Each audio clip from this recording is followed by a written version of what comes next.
Assalamualaikum qadirlik savaqdaşlar, Farabi dersimize hoş geldiniz. Bugün hazırlık zaman Uyghur Dili dersimizin 11. dersini ötümüz. 11. dersimiz leksikinin 3. bölümü. Dersimizi başlaştırmadan burun ötken saatlik dersimizin ahırda sorab ötken sualımızga cevap verip ötümüz. Ötken saatte düşünce bilen sözün farkı nima degan savolni so'rab ekanmiz. Undaqda javob berib o'taylik.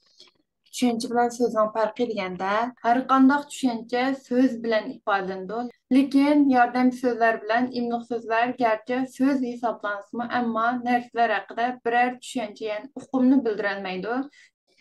Tushunchalarning ko'pinchisi bir so'z bilan ifodalanadi, ammo ba'zi tushunchalar ikki yoki undan ortiq so'zning birikishi orqali ifodalanadi. Hatto ba'zi tushunchalar bir qancha so'z bilan ifodalanadi.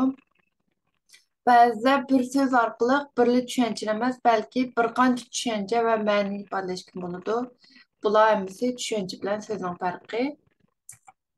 Undaqda darsimizga kelsak, bugun o'tiladigan darsimiz so'z ma'nosining o'zgarishi. So'z ma'nosining o'zgarishi deganda, so'z ma'nosi nima uchun o'zgardi va qaysi omillarning ta'sirida o'zgardi deganda tuvandagi tushunchalarni beramiz. Til bir xil jamiyat hodisi, shunga u jamiyatning o'zgarishiga ergashib o'zgarib turadi. Jumladan, tilning leksikasi va leksikadagi so'zlar ham ularning ma'nolaridami o'zgarish bo'lib turdi. Söz ma'nosining o'zgarishiga muayyan omillar sababchi bo'ladi.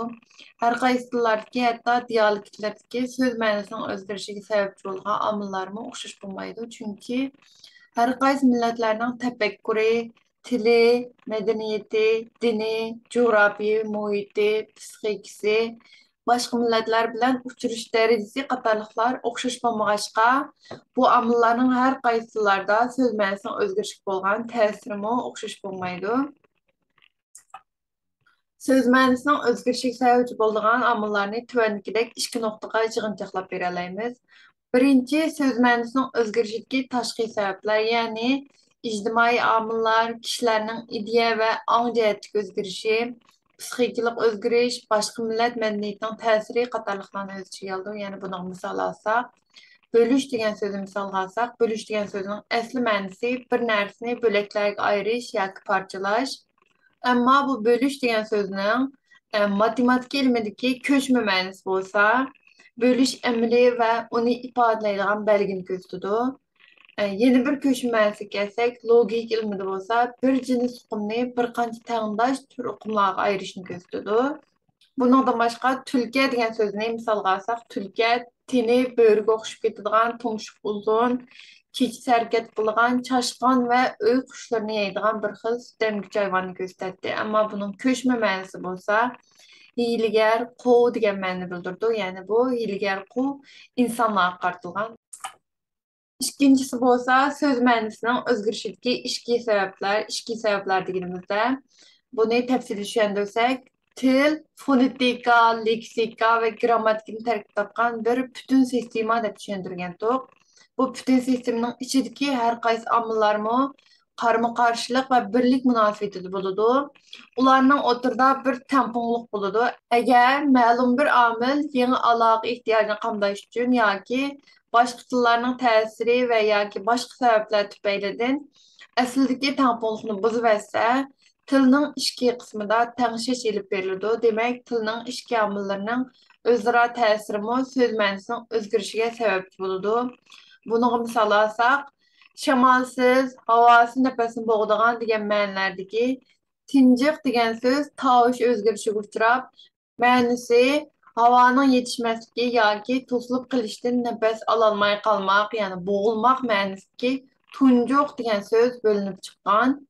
Buningdan boshqa ovoz ma'nosidagi tovush degan so'z tovush o'zgarishiga uchrab, bilinar bilinmas bir ovoz ma'nosidagi tvish degan so'z kelib chiqqan. Ya'ni tovush degan so'z tovush o'zgarishiga uchrab, tvish degan so'z kelib chiqqan. Endi buni yig'inchoqlab kelsak, til taraqqiyot jarayonida so'zlikdagi ko'plagan so'zlarning ma'nolarida o'zgarish paydo bo'ladi. Ya'ni so'z ma'nolarining ko'payishi, ozayishi, ko'chishi qatorli hodisalar umumlashtirilib, so'z ma'nosidagi o'zgarishlar deyiladi. Bu yana semantiklik o'zgarishlarmi deyiladi. So'z ma'nosidagi o'zgarishlar tuvandagi jihatlarda ko'rildi. Birinchisi, so'z ma'nosining kengayishi. Buni tushuntirib o'tsak, Aslında bir söz birli şeyi yoki hodisa haqidagi uqumni ifodalagan bo'lsa, keyingi davrlarda u shu şeyi yoki hodisa bilan xarakteri yoki roli o'xshab ketadigan boshqa şeyi yoki hodisa haqidagi uqumni ifodalaydigan bo'lib qoladi. Bu hodisa so'z ma'nosining kengayishi deyiladi. Tillardagi ko'p ma'noli so'zlar dal shu so'z ma'nosining kengayishidan kelib chiqqan. Ya'ni buni misol olsak, ulaq degan so'z burunqi davrlarda xonning quyruqini to'shg'uvchi go'shtkeshlarni va manzillarda yengushlab mindigan itini ko'rsatdi. Biroq bu ulaq degan so'z hozir bo'lsa minishga va ishlab chiqarish uchun ishlatiladigan ot, qichir, eshak, to'ga va o'kuz qatorliq oila hayvonlarini ko'rsatadi. Ya'ni bu ulaq degan so'z ma'nosining kengayishidan boshqa ma'nolarni ifodalaydigan bo'lgan. Hem de ikkinchi söz ma'nosining tarixiga kelsak, söz ma'nosining tarihi deganimizni tafsiliy tushuntirib o'tganda, til taraqqiyoti jarayonida so'zning ma'no o'zlaklarining ozayishi qaratilgan. Aslida bir qancha şeyi yoki hodisa haqida uqumni ifodalagan bo'lsa, keyingi davrlarda u shu şeyi yoki hodisalarning o'zaro farqi inchik tunilgandan keyin ularning ichidagi faqat birli şeyi yoki hodisa haqidagi uqumni ifodalaydigan bo'lib qoladi. Bu hodisa so'z ma'nosining tarihi deyildi. Masalan, beg'ish degan so'zni misolga olsak, burungi davrlarda barmoq yoki boshqa a'zolarning bo'g'imi, qumush qatorliq ziroatlarning bo'g'imini ko'rsatdi. Ama bu keyin şu şeyinin inchga farqi tunilgandan keyin faqat alqan bilan bilakning tutashgan o'rnini ko'rsatadigan bo'lgan. Buningdan boshqa sog'liq degan so'zni misol olsak, burun sig'ishqi bo'ladigan barliq hayvonlarni ko'rsatgan bo'lsa, hozir ikki tishlikdan oshgan tish qo'ynilam ko'rsatadigan bo'lgan. Ya'ni bu yerdagi sog'liq degan so'zning ma'nosi keskinlashgandan keyin burunqi ma'nosidan hozirgi ma'nosiga jig'inchaqlangan.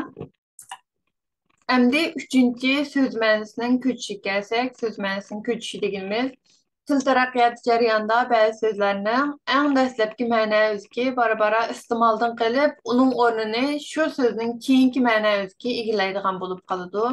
Bu o'zgarish so'z ma'nosining ko'chishi deyiladi. Buni misol olsak, supra degan so'z turkiy tillar divanida yemekliklarning ostiga solingan dasturxonni ko'rsatdi. Biroq bu hozir bo'lsa xemir yayğanı saldıgan rəxt yoki boshqa narsalarni ko'rsatgan bo'lgan, ya'ni so'zning ma'nosi narsadan narsaga ko'chgan. Buningdan boshqa obkesh, ya'ni apkesh degan so'z Çağatay til davrida suv to'shiydigan odam degan ma'noni bildirgan, ya'ni bu yerdagi ob parishdan kelgan suv ma'nosidagi so'z va kesh degan so'zga yasovchi qo'shimcha shu ish bilan shug'ullanadigan odamni ko'rsatadi va bu yerdagi ma'nosi suv to'shiydigan odam. Biroq bu apkesh degan so'z hozir bo'lsa suv to'shiydigan baldoq, ya'ni ishki uchida chelak yoki boshqa narsani ildigan ilmiki bor qurolni ko'rsatgan. Bu yerdagi so'z ma'nosi odamdan narsaga ko'chgan. Endi to'rtinchisiga kelsak, so'z ma'nosining yo'qolishi.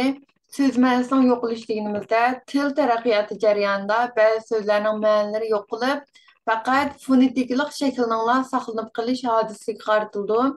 Masalan, to'sh degan so'z qutatqi birlikda do'st, tang, o'xshash degan ma'nolarda qo'llanilgan. Hozir bo'lsa bu so'zning ma'nosi yo'qolib, ma'nosi tarkibga aylangan, faqat tang degan so'z bilan birikib, tangto'sh degan shaklda qo'llanildi. Buningdan boshqa bugri degan so'z turk tillar divanida egri degan ma'noni ifodalaydi. Hozir bo'lsa ma'nosi yo'qolib, egri degan so'z bilan birikib, egri bugri degan juft so'z shaklida qo'llanildi. Buningdan boshqa misollar intayin ko'p. Masalan, parch-purat, og'riq, siloq degan so'zlarga o'xshashlar so'z ma'nosining yo'qolishiga misol bo'lib kelalaydi. Endi 5-siga kelsak, so'zning tus ma'nosining o'zgarishi. So'zning tus ma'nosining o'zgarishi deganimizda bir qism so'zlarning yangi ma'no o'ziga paydo bo'lish bilan birga shu yangi ma'no o'ziga asosida yangi tus ma'nosi paydo bo'ladi. Bu xil hodisa so'zlarning tus ma'nosiga o'zgarishi deyiladi. Masalan, qaro degan so'z qadimgi Uyg'ur tilida buyuk, ulug', cho'ng, katta degan ma'nolarni bildirgan bo'lsa, keyingi davrlarda Səlbi tus mənasında töhmət, bəddam degan mənlərinin қолданылған болған. Məsələn, qar chaplash, yuziga qar surish, qar chekib urilib qilish qatorliq so'zlardagi qara degan so'z bu yerdagi salbiy tus ma'nosidagi töhbət və bəddam degan ma'nolarda qo'llanilgan bo'lgan. Buningdan boshqa oqsoqol degan so'z aslida yashangan, mo'ysbet, mo'tivar degan ma'nolarni bildirgan bo'lsa, keyingi davrlarda otkochi, o'ziga munosabatsiz ishlarga aralashib oladigan degan ma'nolardami qo'llanilgan bo'lgan. Ya'ni bu yerdagi oqsoqol degan so'zning tus ma'nosi o'zgarib, yangi bir ma'no paydo bo'lgan. Yani bularning hammasini umumlashtirib kelsak, so'z ma'nosining kengayişi, tarayışı, ko'chishi, so'z ma'nosining yo'qolishi va so'zning tus ma'nolarining o'zgarishi qatorliqlar tildagi semantikalik hodisalardir. Bularning ichida so'z ma'nosining kengayişi eng umumyuzlik, ya'ni eng ko'p ko'riladigan hodisalarning biri hisoblanadi. Yine dersimizin ahırı geldik. Dersimizin ahırda bu dersimizin münasebeti olan tövəndiki iki sualını sorab ötümüz. Birinci, söz mənasının kengayişini düşündürüp berələmsiz. İkinci, tövəndiki söz mənalardan qayısları tüs mənalarının özgürüşünün şekillənən. Böre, acgöz, vəhşi degan ma'nodagi puchqoq, bulung puchqoq, eski, yaman, osal, nachar ma'nodagi eski. Bulardan qaysilari tus ma'nolarining o'zgarishidan shakllangan. Bu savollarımızın cevabını o'xshashla YouTube videomuzun astidagi baho qismiga yoki Instagram hisobimizning DM qismiga uchur yozib avvatsanlar bo'ladi. Undaqda keyingi soatlik darsimizda ko'rishaylik. Ko'rishguncha omon bo'linglar. Xayr xo'sh.